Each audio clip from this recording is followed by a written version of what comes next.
Hey folks, Pat here from DNS. This Madison area fishing report is current as of September 29th. A lot of stuff to talk about, but we'll just get into a couple quick things. The Madison Parks Department, I shared this on Facebook yesterday, but Madison Parks Department announced that they're going to start pulling piers starting October 1st. No need to panic. I'm sure you all know that fall is probably the best time of year to be out fishing, and they're going to start pulling the piers, but they're going to start with the minor launches and then work their way up. They say here that major launches will remain open until late November, so I'll try to keep you all posted on what, if I hear of launches is shut down for the year or not. They're going to be open, but the piers are just going to start being pulled. So yeah, I guess stay tuned for that as we go through October here. The other thing I wanted to mention, I mentioned this last week, but the Wisconsin Smallmouth Alliance is having their kind of season kickoff event Wednesday, October 4th at Thirsty Goat Barbecue in Fitchburg. They're going to have Kyle Zempel, a friend of mine and owner of Black Earth Angling Company, will be speaking about fishing New Zealand DIY style. So Kyle, he guides trout and smallmouth, fly fishing trips and things like that around southern Wisconsin. Does a fantastic job if you're ever interested. But he also does these trips around the world to different exotic locations. And his kind of deal is DIY. So finding ways to kind of be able to do it yourself without having to hire like a travel agency or add any extra cost on. And I saw him do a great presentation at a Trout Unlimited thing about a trip he and his wife Hannah took down to South America. It was very interesting. I think I've seen him do this New Zealand one too, and it's just great. So anyway, Wisconsin Smallmouth Alliance, great group. Thirsty Goat Barbecue, great food and beer. Kyle Zempel, great speaker. What more do you need? So October 4th, 5:30. Go check it out. I guess as far as we can get into the report then, we had a bunch of rain come through earlier in the week, which is good because we needed it. Madison got 2 to 3 inches, but some areas just to the southwest got a little bit more. I don't know if I've pointed this out in the past. There's a website called iWeatherNet, and you can look up rainfall maps and change the time span up to 120 hours. I just have it clicked here on 96 hours, and then you can kind of click around areas if you're interested in who got what amount of rain. But you can see Madison here, and you can click on here, look at 2.65 inches there. But you get down here near like Blanchardville down there, 3.81, down Darlington, Monroe area, 5.79, 5.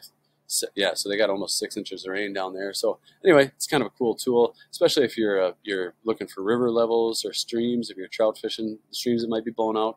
If I was trout fishing this weekend, I'd head northwest because they got less rain there, or just straight north. But anyway, it's kind of a cool tool there, the iWeatherNet. But sorry, I kind of diverged from the report. The forecast for this week says it'll be dry for a while with temps in the low 80s for the weekend and a couple days next week with a cool down coming later next week. The Mendota buoy is down still and will be down until next spring. There is another resource here that says the surface temp on Mendota is at 67. I checked the USGS on Monona. That's in Monona Bay at Brittingham Park, and that was saying 66 this morning. So temps are pretty much where they were this time last week. As far as generally around town, sounds like floating weeds and weeds in general are becoming less of a problem, and visibility can remain greatly depending on where you're at. But I'd say overall water clarity is decent for the most part. Fish are starting to move into their fall patterns around the chain. Gills are still being found on weed lines and mid-lake humps on Lake Mendota. But some of the suspended gills we saw all summer are starting to move shallower, and redworms and spikes continue to work best for the gills. Outside of tiny fish, perch action remains basically non-existent on Mendota and elsewhere. Largemouth bass are still shallow around the chain, and smallmouth bass and walleye are being picked up in good numbers on shoreline breaks and mid-lake humps. But some walleye are starting to be picked up shallow, especially at night. Some folks are doing well on crawlers, but from what I hear, minnows are starting to become the preferred bait for the walleyes and smallmouth. Pike are plentiful and are starting to bulk up for winter, and it sounds like the muskie action continues to be picking up as water temperatures come down. Area streams have been running low and clear, but right now they're a little bit blown out from the rain we got, but I think they'll start to clear up pretty quick here. Local rivers came up a bit from the rain, but are already trending back down to below their seasonal averages. A little more detail here up to Cherokee Marsh. Same deal up there. It's still a weedy mess, but those weeds are coming back. It's coming down slowly. So, some good topwater action up there. If you're fishing from shore, if you got a small boat, canoe, or kayak, you can launch here at the School Road launch. Get out into the channel out here, and the bass and smallmouth, or I'm sorry, bass and pike action up and down the channel out here has been pretty great all summer, and still is. Down to the 113 bridge. Nice mixed bag of fish down there as usual, but catfish remain the star down there. Folks are still getting fish on crawlers and stink bait, but cut bait's becoming more popular and will be more popular as we move further into fall and water temps start to cool down. On Lake Mendota itself, the purchase situation is still not great, so much so that I haven't really heard about many people chasing them lately. The good news is the gills are still keeping folks busy on the weed lines, and more gills are showing up on mid-lake humps. I hear about the occasional crappie here and there, but those fish are scattered at best. A small jig tipped with a spike or redworm has been most effective for all panfish, with the occasional walleye and smallmouth bass grabbing those jigs as well. Largemouth bass action remains good up shallow. Smallmouth bass and walleye action has been great on outside weed edges, near shoreline breaks and mid-lake humps in 15 to 20 feet of water, although I'm hearing more and more about fish being picked up shallow. Extra large fatheads and black-tailed chubs have been working well for folks, but trolling crawlers and crankbaits is also still getting fish. And I guess just to clarify, when I talk about steep shoreline breaks, I'm talking about areas like Maple Bluff, Governor's Island, Fox Bluff, Picnic Point. To a lesser extent, it's not necessarily a steep break, but down here along the University shoreline is good. And when I say mid-lake humps, I'm talking about Brearley Bars, Dunn's Bar, Second Point, Commodore Bar, and even to some extent Picnic Point, which isn't really a bar, but fish hang out there. Anyway, I digressed again. So the catfish have also been mixing things up for people around the lake, just kind of scattered wherever. Folks in boats are finding them in 20 feet of water, but folks from shore are also getting them. Fishing down here to the Tenney Park locks has been picking up, especially at night. And action below the dam has been a little bit slow, but I do hear about the occasional nice walleye and some decent gills coming out of there. Also, the Tenney Park Lagoon continues to have a bunch of tiny bluegills and some nice largemouth in there. Down on Monona, the gills that were suspended out over deep water have been getting harder to find. There are still a few out there, but those fish are starting to move shallower. Many of those gills are moving into Monona Bay, and I heard about Monona Bay down here. Heard about some great action in the Brittingham Park area and on the tracks and the triangles. So they're nice to see fish moving in there, starting to get ready for winter. There's good gill numbers coming out of the Monona Terrace Wall area during the day. You got to kind of sort through some fish, but still definitely some nice fish. And the crappie bite down there has been getting better and better. That's mostly an evening deal. Might start as early as 4 or might start right at dark. And it's usually just a window of an hour or two, but the action's been great down there with some nice sized fish. Lake Wingara, it's always the same report over here. Bunch of tiny gills, muskies in there, and some good bass.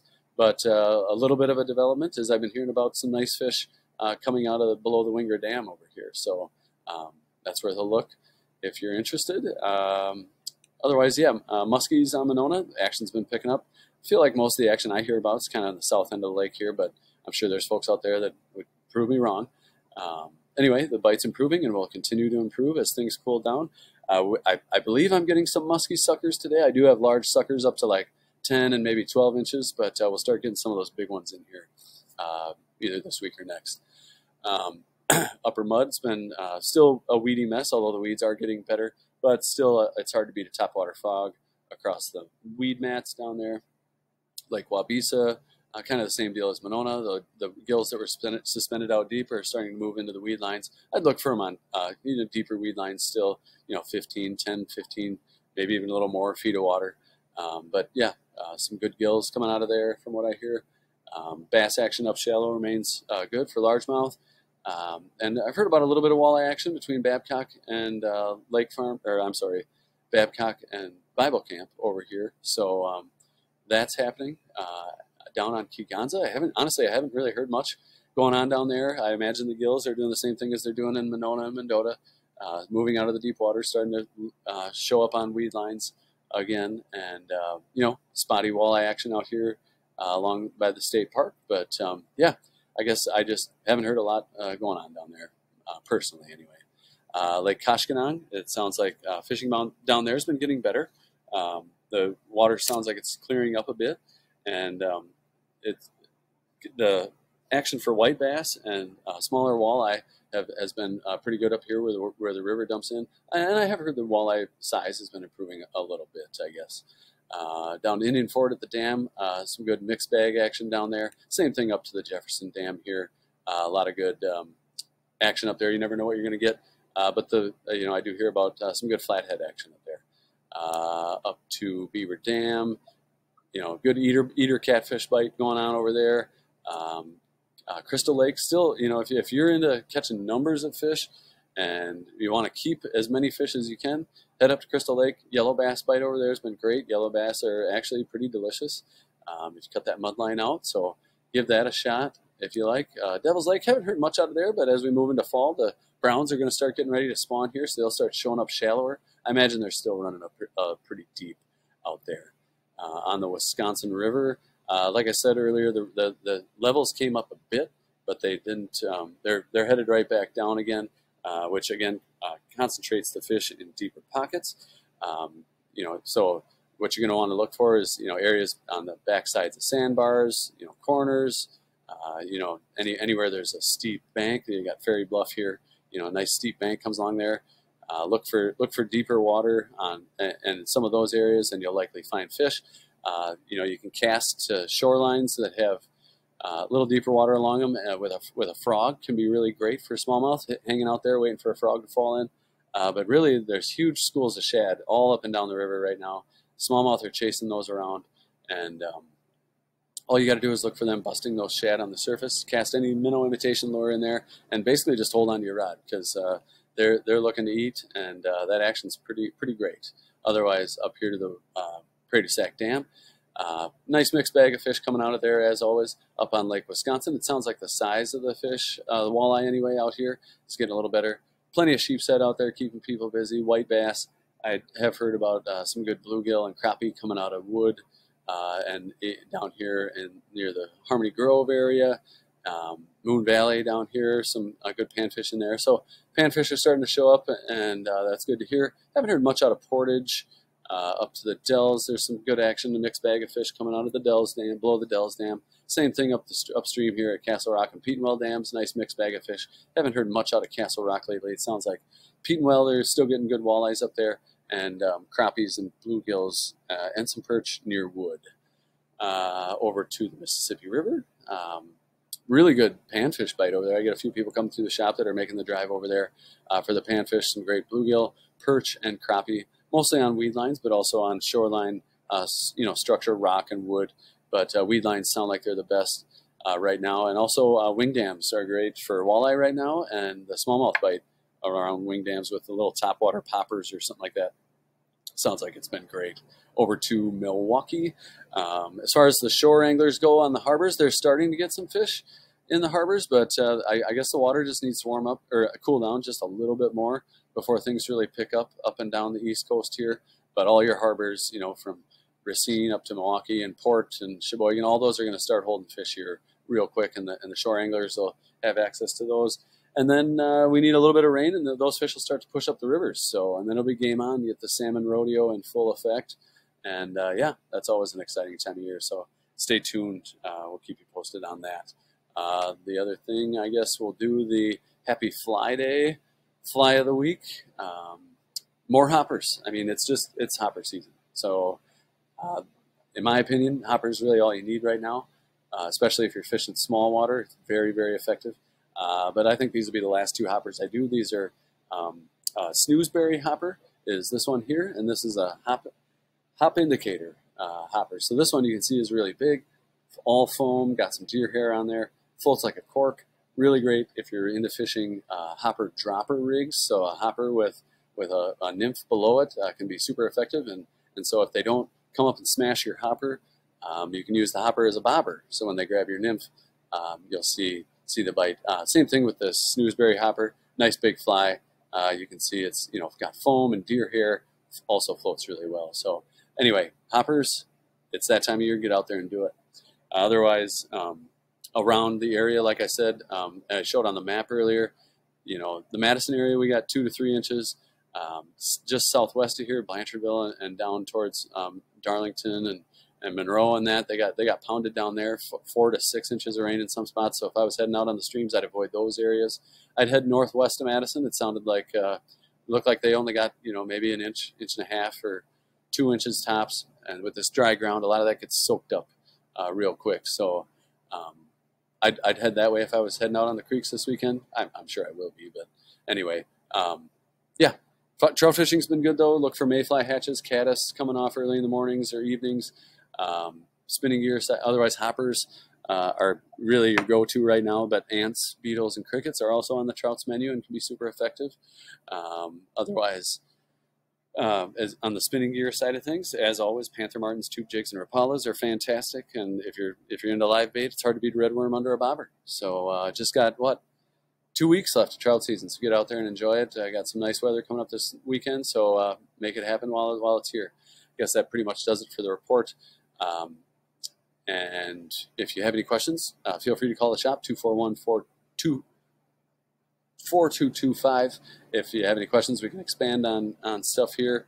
Otherwise, post your comments and catches below. Love to see how folks are doing out there. And yeah, appreciate you tuning in, and we will talk next week. Thanks so much. Take care.